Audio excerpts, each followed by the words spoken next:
Morning बच्चों। Class 10th की maths की क्लास में आप सबका स्वागत है बच्चों। और हम पढ़ रहे थे चैप्टर नंबर 5 समांतर श्रेणियाँ। बच्चों हमने 5.2 प्रश्नावली जो है वो ख़त्म कर ली थी और आज हमें स्टार्ट करनी है 5.3। तो 5.3 प्रश्नावली स्टार्ट करने से पहले बच्चों हमें एक इम्पॉर्टेंट फार्मूले को जानना ज़रूरी है। वो क्या है? तो जो हमारी समांतर श्रेणी है उसके प्रथम n पदों के योगफल का सूत्र है। ठीक है, इसको हमें जानना जरूरी है कि उसके सूत्र का फार्मूला क्या होता है। तो बच्चों जो हमारी समांतर श्रेणी थी वो कैसी होती है? जैसे a है, a+d है, a+2d है, ये हमारी क्या है? दी हुई समांतर श्रेणी है। तो इसके जो है हमें n पदों का योगफल अगर हमें ज्ञात करना है तो उसके लिए क्या फार्मूला है? तो n पदों का अगर कहा जाए कि इसके समस्त जितने दिए हुए पद हैं n पदों का योगफल जो है वो s मान लिया जाए, तो माना n पदों का योग फल s है। ठीक है, तो उसका फार्मूला होता है s बराबर होता है n/2 कोष्टक के अंदर 2a+n-1 × d। ठीक है बच्चों, ये फार्मूला बहुत ही इंपॉर्टेंट फार्मूला है, ये आपको अच्छे से याद कर लेना है कि समांतर श्रेणी के n पदों का योगफल का क्या फार्मूला होता है। तो SN बराबर या S बराबर होता है n/2 2a+n-1 × d। ठीक है, और साथ ही साथ बच्चों हम लोगों ने nवें पद का फार्मूला भी पढ़ा था। तो nवां पद क्या होता है? nवां पद जो होता है हमारा an बराबर होता है a+n-1 × d। ठीक, ये भी हम लोगों ने पहले ही पढ़ चुका है कि nवें पद का क्या फार्मूला होता है। an बराबर होता है a+n-1 × d। तो जो ये बच्चों दिया हुआ है इसी को हम अगर दो भागों में लिख दें, s बराबर हो जाएगा n/2, यहाँ पे 2a लिखा है, इसको हम a+n-1 × d लिख दें, तो हमारे पास ये ध्यान दीजिए बच्चों, ये क्या हो जा रहा है? हमारा nवां पद प्राप्त हो जा रहा है ना। तो इसको हम क्या लिख सकते हैं? यस इक्वल टू लिख सकते हैं n/2। ठीक, a+an लिख सकते हैं। समझ में आ रहा है? क्योंकि an बराबर होता है हमारा a+n-1 × d।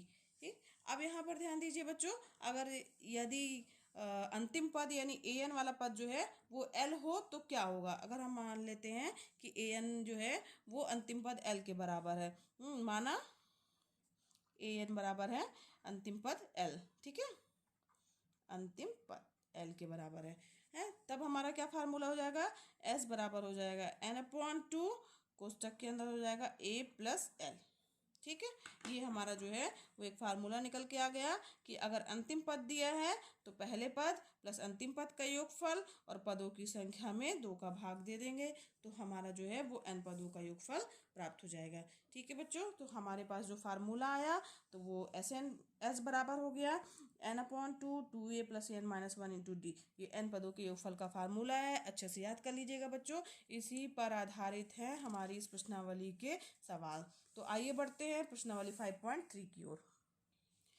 पहला क्वेश्चन है प्रश्नावली 5.3 का, निम्नलिखित समांतर श्रेणियों का योग ज्ञात कीजिए। तो हमें बच्चों इन श्रेणी जो ये दी हुई श्रेणियां हैं इनका योग ज्ञात करना है। कहाँ तक ज्ञात करना है? जैसे पहला दिया है इसका पार्ट, इसमें लिखा 10 पदों तक ज्ञात करना है। इसी तरीके से अलग अलग पार्ट में अलग अलग पदों तक हमें ज्ञात करना है। तो चलिए आइए लेके चलते हैं। पहला पार्ट जो है हमारा दिया हुआ है बच्चों 2, 7, 12, 10 पदों तक हमें इसका योगफल ज्ञात करना है। ठीक है, तो अब हम सबसे पहले जो दी गई श्रेणी है वो लिखेंगे। दी गई श्रेणी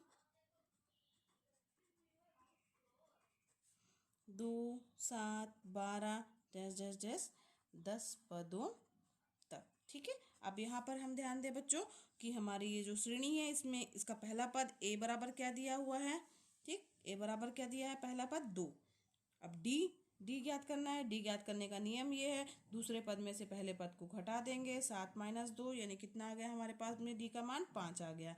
और n यानी 10 पदों तक ज्ञात करना है। संख्या कितनी दी हुई है? n इक्वल टू क्या दिया हुआ है? 10 पद तक, यानी n का मान हमारे पास क्या है? 10 दिया हुआ है बच्चों।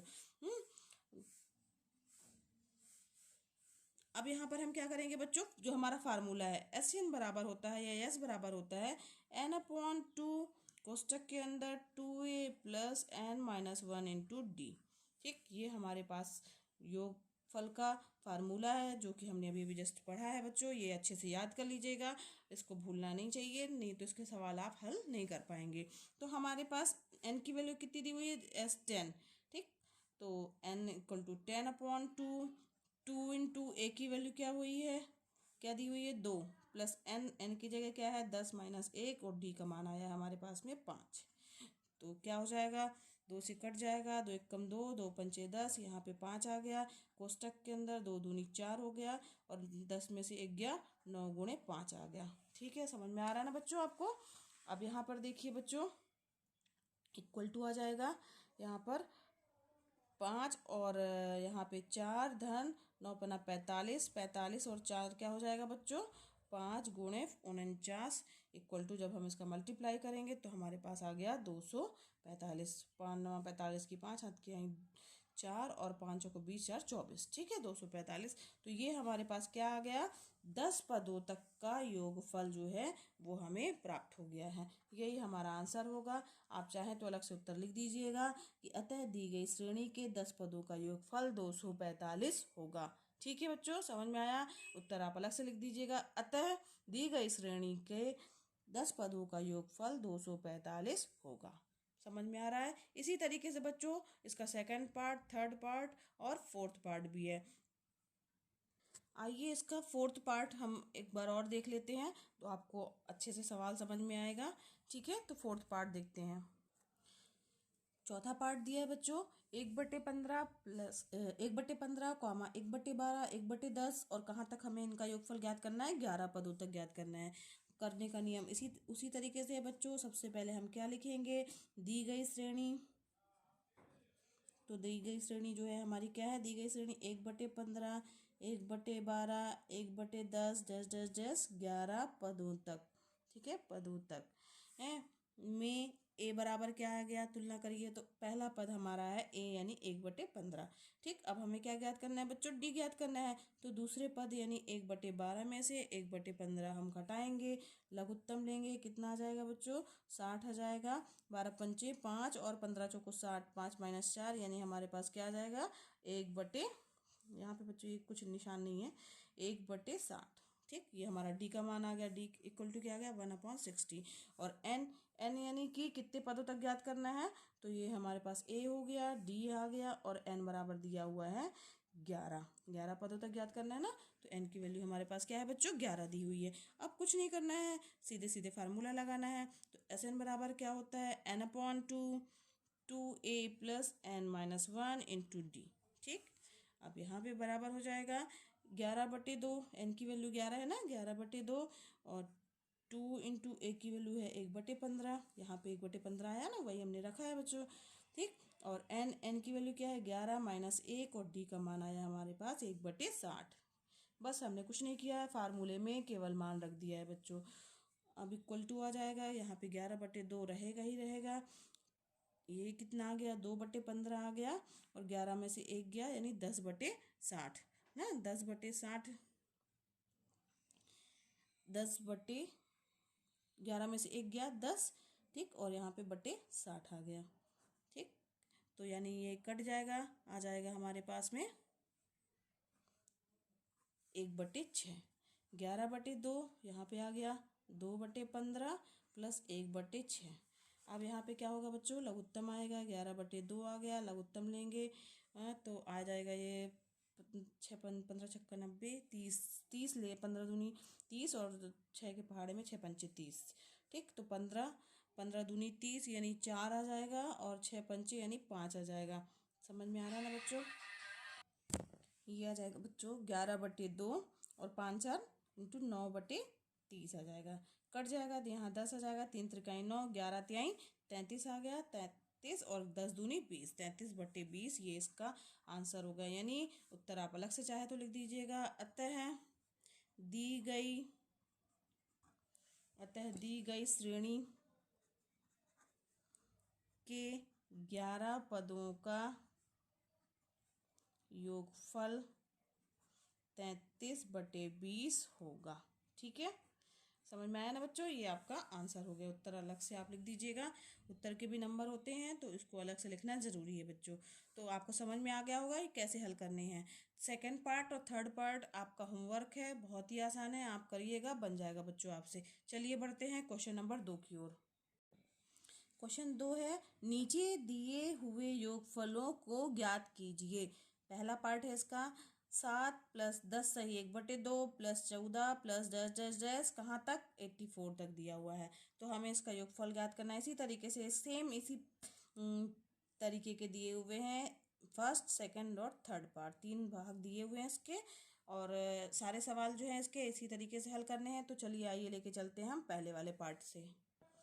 7 और ये दिया हुआ है हमारा, इसका पहला पार्ट हम लेके चल रहे हैं। तो सबसे पहले क्या करेंगे, हम तुलना करेंगे। तो ए बराबर क्या आ रहा है बच्चों 7 ना।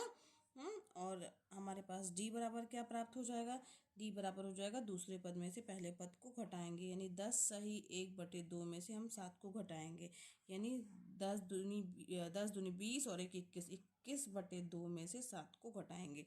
21/2 में से 7 को घटाएंगे, लघुत्तम लेंगे 2 आएगा, 21 - 14 यानी कि कितना आ जाएगा 7/2। ठीक, यानी डी का मान भी ज्ञात हो गया हमारे पास में, ए का मान भी ज्ञात हो गया। एन तो है नहीं बच्चों, तो इसका मतलब है कि हमारे पास और क्या चीज़ दिया हुआ है। यहाँ पे आप लिख सकते हैं दिया है, दिया है ये चीज़ दी। ए ज्ञात हो गया हमारे पास में, डी ज्ञात हो गया, और क्या चीज़ दिया हुआ है, ए एन। ए एन बराबर दिया हुआ है 84। तो ए एन का फार्मूला क्या होता है बच्चों, A plus N minus 1 into D, है ना। ए एन बराबर क्या होता है, A plus N minus 1 into D बराबर कितना दिया है 84।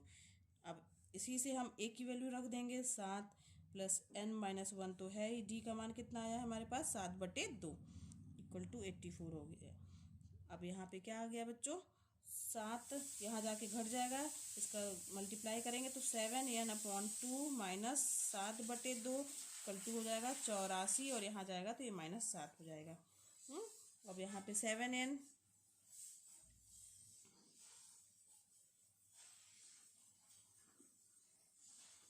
2 = हो जाएगा 84 में से 7 गया, = हो जाएगा 77। ठीक है, अब इसको लक्षांतरित कर देंगे तो ये -7/2 यहाँ जाएगा, इसमें से घटेगा 77 आएगा, ये माइनस चिन्ह इधर लगा हुआ, इधर जाएगा तो बच्चों क्या हो जाएगा प्लस में आ जाएगा 7/2। अब इसी को आगे हल करेंगे, लघुत्तम लेंगे तो क्या आ जाएगा 2, और यहाँ पे 2 से गुणा हो जाएगा 4, और हो जाएगा 154 प्लस और 7 से 7 आ जाएगा, = कितना आ जाएगा 161/2, यानी 7n/2 = हो गया 161/2। तो n बराबर क्या आ जाएगा बच्चों, यहाँ पे 161/2, ये 2 ऊपर चला जाएगा, यानी यहाँ गुणा हो जाएगा, बट्टे में 7 आ जाएगा। ठीक है, समझ में आ रहा है बच्चों, 2 से 2 कट जाएगा, 7 एकम 7, 7 दूनी 14 और 7 त्रिक 21। तो n का मान हमारे पास क्या आ गया बच्चों 23 आ गया, यानी कुल कितने पद हैं हमारे पास में 23 पद हैं। ठीक है, अब हमें पदों की संख्या पता चल गई, ए पता चल गया, डी पता चल गया, तो हम जो है वो योगफल वाला फार्मूला लगा करके योगफल ज्ञात कर लेंगे। तो देखिए, तो बच्चों फार्मूला क्या रहेगा हमारा, S23 = हो जाएगा, यहाँ पे क्या फार्मूला होता है n/2, n की जगह हमारे पास 23 आया है क्योंकि पदों की संख्या क्या आ गई 23 आ गई है। 2 × a की वैल्यू 7 है, प्लस n-1 यानी 23 - 1, और d की वैल्यू क्या दी हुई है बच्चों 7/2 आया था हमारे पास में। ठीक, अब हल करेंगे इसको, तो ये आ गया 23/2, 7 दूनी 14 हो गया, प्लस 23 में से गया 22 और गुणे 7/2, 2 से कटेगा, यहाँ पे 11 आ जाएगा, तो = हो जाएगा 23/2 14 धन 11 × 77। ठीक है, अब इसमें से जोड़ेंगे, क्या आ जाएगा 23/2, और ये हो जाएगा 7 × 4 = 11 की 1 और 7 × 8 = 9 91। ठीक, अभी इसका मल्टीप्लाई करना पड़ेगा, तो ये कट तो रहा नहीं किसी से, तो मल्टीप्लाई ही होगा। तो आ जाएगा यहाँ पे 23 का गुणा 91 से करिए, 23 × 91, 9 यहाँ पे 23 आ गया, 9 × 27 की 7, हाँ 2, 9 दूनी 18, 19 20, 3, 7 दूनी 9, और यहाँ पे 0 या 2, 2093/2 आ गया। ठीक है, अब इसको जो है आप चाहें तो यही आंसर हो गया आपका, या इसको भिन्न के रूप में लिखना चाहें तो क्या आएगा, 2 से भाग देंगे, 2 एकम 2, 0 जाएगा, 2 चौको 8 हो जाएगा, 2 छक्का 12, और बचा क्या हमारे पास में 1, तो ये हमारा ये जो है वो 23 पदों का योगफल जो है वो कितना आ जाएगा, ये श्रेणी के 23 पदों का योगफल इतना होगा। आप उत्तर अलग से लिख दीजिएगा बच्चों। अतः दी गई श्रेणी के पदों का योगफल 1046 सही 1/2 होगा। ठीक है, समझ में आया ना बच्चों किस तरीके से निकाला गया है? बहुत ही आसान है, कुछ नहीं करना, बस केवल हमें सबसे पहले इसमें चूंकि n नहीं दिया हुआ था तो हमने n का मान ज्ञात किया है और उसके बाद फार्मूला लगा दिया है पदों के योगफल का। इसी तरीके से बच्चों इसके जो बचे हुए 2 पार्ट हैं उनको भी बिल्कुल यही मेथड से करना है आपको। सबसे पहले n का मान ज्ञात करना होगा बच्चों, और n का मान ज्ञात करने के बाद जो है वो हमारा ये जो फार्मूला है उस फार्मूले में हम मान रखेंगे, योगफल वाला फार्मूला है, और हमें योगफल प्राप्त हो जाएगा। तो इसका सेकंड पार्ट और थर्ड पार्ट जो है बच्चों वो आपका होमवर्क है, करिएगा। अगर नहीं समझ में आता तो मुझे बताइएगा, और उम्मीद है अगर इसी तरीके से करेंगे आप तो बन जाएंगे ये क्वेश्चन। अब क्वेश्चन नंबर 3 जो है बच्चों वो अब हम कल के लेक्चर में पढ़ेंगे। आज के लिए बस इतना ही बच्चों, और आपको मेरा वीडियो पसंद आया हो बच्चों तो लाइक कीजिए, और अगर अभी तक आपने सब्सक्राइब नहीं किया है बच्चों तो सब्सक्राइब भी कीजिए ताकि मेरे वीडियोस आपको मिलते रहें, और दूसरे बच्चों को भी इसको भेजिए, शेयर कीजिए ताकि उनको भी इसका लाभ मिल सके बच्चों। धन्यवाद बच्चों।